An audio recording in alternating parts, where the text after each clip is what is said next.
Hello বন্ধুরা, তোমরা কেমন আছো? আশা করি সবাই খুব ভালো আছো।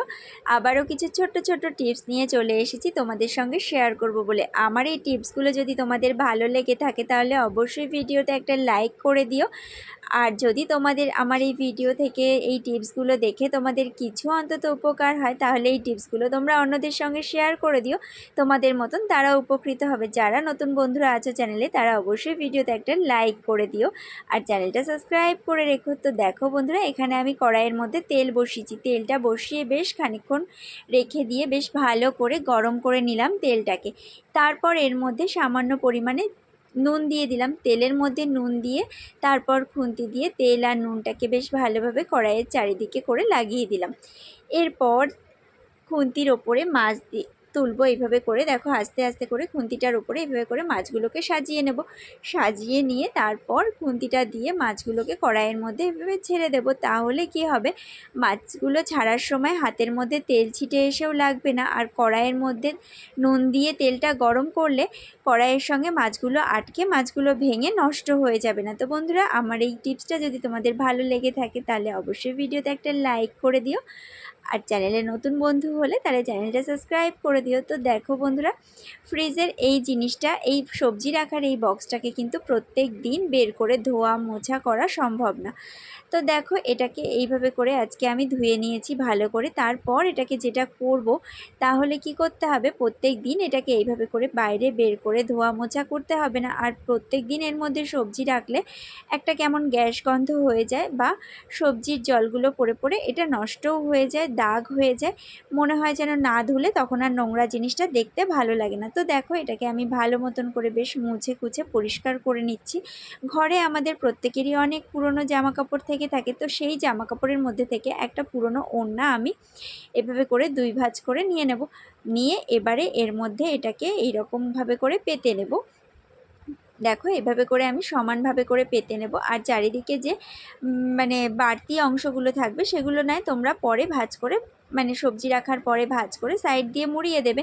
তো দেখো এইভাবে করে পেতে নিয়ে তারপর যদি আমরা এইভাবে করে সবজিগুলো রাখি তাহলে কিন্তু বক্সটা আমাদের নোংরা হবে না, বেশ পরিষ্কার থাকবে। এরকম ধরো মোচা রেখেছি, মোচার দাগ হয়ে থাকে অনেক সময়, বা এই যে কুমড়ো রাখলে কুমড়োর দানাগুলো পড়ে ঝরে ঝরে, সেগুলোও মানে ভেতরে শুকিয়ে থাকে। তা সেসব আর হয়ে থাকবে না, সেসবগুলো কিন্তু বেশ ভালো থাকবে, সবজিগুলোও বেশ সুন্দর থাকবে। এটার মধ্যে বেশ ভালোভাবে করে সবজিগুলো গুছিয়ে গেছে, সুন্দরভাবে রাখলেও কিন্তু বক্সটা নোংরা হয়ে যাবে না। এই টিপসটা যদি বন্ধুরা তোমাদের ভালো লেগে থাকে তাহলে অবশ্যই ভিডিওতে একটা লাইক করে দিও। আর তোমরা যদি টিপসটা থেকে উপকৃত হও তাহলে অন্যদের সঙ্গে অবশ্যই এই টিপসগুলো শেয়ার করে দিও। তাহলে তোমাদের মতন কিন্তু কর্মব্যস্ত প্রত্যেক দিনের জীবনে তারাও এই টিপসগুলো থেকে উপকৃত হবে। তো দেখো এইভাবে করে আমি পরপর করে সবজিগুলোকে বেশ সুন্দরভাবে করে এর মধ্যে সাজিয়ে নিলাম। এরপর যেটা করব, এই যে বাড়তি অংশটা ছিল সেটাকে আমি এইভাবে করে মুড়িয়ে ভেতর দিক করে হোক বা বাইরের দিক দিয়ে ফোল্ড দিয়ে এইভাবে করে রেখে দিলাম।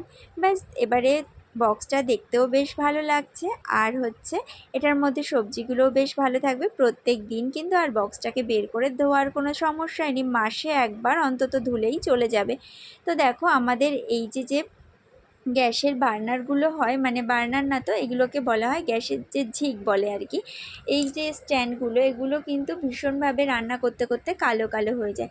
তো আমরা সামান্য পরিমাণ নুন দিয়ে কিন্তু এটাকে পরিষ্কার করে নিতেই পারি। সামান্য নুন আর তার সঙ্গে আমি নিয়েছি হচ্ছে অনেক দিনের পড়ে থাকা এক টুকরো শিরিষ কাগজ, একদম ছোট্ট এক টুকরো শিরিষ কাগজ নিয়েছি।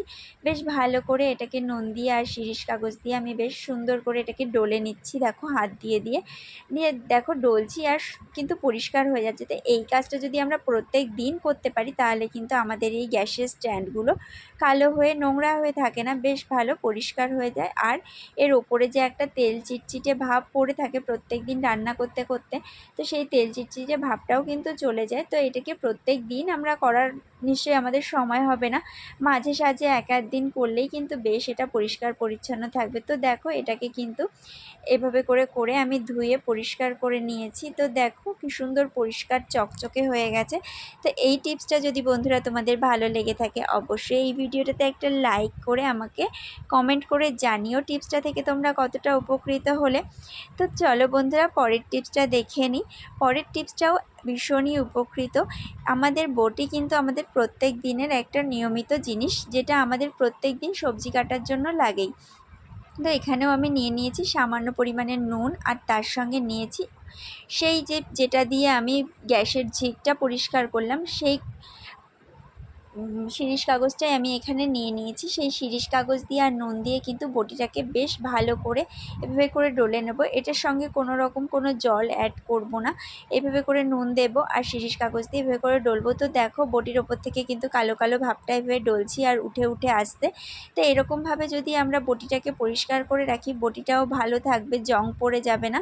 আর তার সঙ্গে বটিতে বেশ ভালো ধারও হবে। ধার দেওয়ার জন্য আমাদের বাইরে নিয়ে যেতে হবে না, বাইরে নিয়ে গিয়ে ধার দিতে গেলে কিন্তু অনেক টাকা চেয়ে নেয় ধার কাটায় যারা আর কি।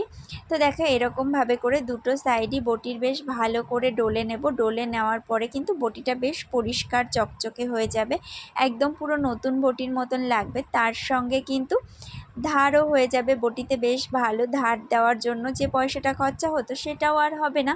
তো এই রকমভাবে করে কিন্তু তোমরাও বাড়িতে বটি পরিষ্কার করে নিতে পারো প্রত্যেক দিনের নিয়মিত কাজে। তো আমাদের বটি ব্যবহার করতেই হয়, তো বটিটাকে যদি এভাবে ঘষে মেজে পরিষ্কার করে রাখি তাহলে বেশ দেখতেও ভালো লাগে, চকচকে চকচকে থাকে। কিন্তু বন্ধুরা, এই কাজটা করার সময় অবশ্যই তোমরা একটু সাবধানে করবে, বেশি তাড়াহুড়ো করবে না। কেননা বটিতে কিন্তু এরকমভাবে করে ঘষে ঘষে পরিষ্কার করতে গেলে, ধার দিতে গেলে অনেক সময় হাতে ব্যথা লেগে যেতে পারে বা হাত কেটে যেতে পারে। তো এটাকে অবশ্যই তোমরা ভীষণ সাবধানে ভালোভাবে করে খেয়াল করে করবে যে হাতটা যেন কেটে না যায়। তো দেখো এরকমভাবে করে কিন্তু আমি পুরো বটিটাকে বেশ সুন্দর করে ঘষে ঘষে নিচ্ছি, যাতে কিনা পুরো বটিটা বেশ সুন্দরভাবে বেশ ভালো পরিষ্কার হয়ে যায়। তো দেখো তোমরা দেখতেই পাচ্ছ যে আমি ঘষছি আর সমানে কিন্তু ওপর থেকে যে কালো কালো ভাবটা ছিল বটির, মানে এটা হচ্ছে সবজির কষ, প্রত্যেক দিন যে আমরা সবজিপাতি কেটে থাকি, তো সেই কষটাই আর কি বটির সঙ্গে লেগে থাকে। দেখো যতটুকু নুন ছিল যতটা পর্যন্ত ঘষে নেওয়া যায় আর কি। তো সেইভাবে করে আমি বেশ ভালো করেই ঘষে নিচ্ছিলাম বটিটাকে। এইভাবে ঘষে নেওয়ার পরে কিন্তু আমি ভালোভাবে বটিটাকে ধুয়ে নেব। ধুয়ে নিলে কিন্তু দেখতে পাবে ঝা চকচকে নতুনের মতন হয়ে যাবে, দেখে মনেই হবে না যে এটা পুরনো বটি, কয়েক বছর ধরে এটা ব্যবহার করা হচ্ছে। তো বন্ধুরা দেখো এরকমভাবে করে কিন্তু ধুয়ে একদম পরিষ্কার হয়ে গেছে বটিটা। আমার ভিডিওটা যদি তোমাদের ভালো লেগে থাকে ভিডিওতে একটা লাইক করে দিও, আমাকে কমেন্ট করে জানিও, অন্যদের সাথে শেয়ার করে দিও। আর নতুন বন্ধুরা অবশ্যই চ্যানেলটা সাবস্ক্রাইব করে দিও।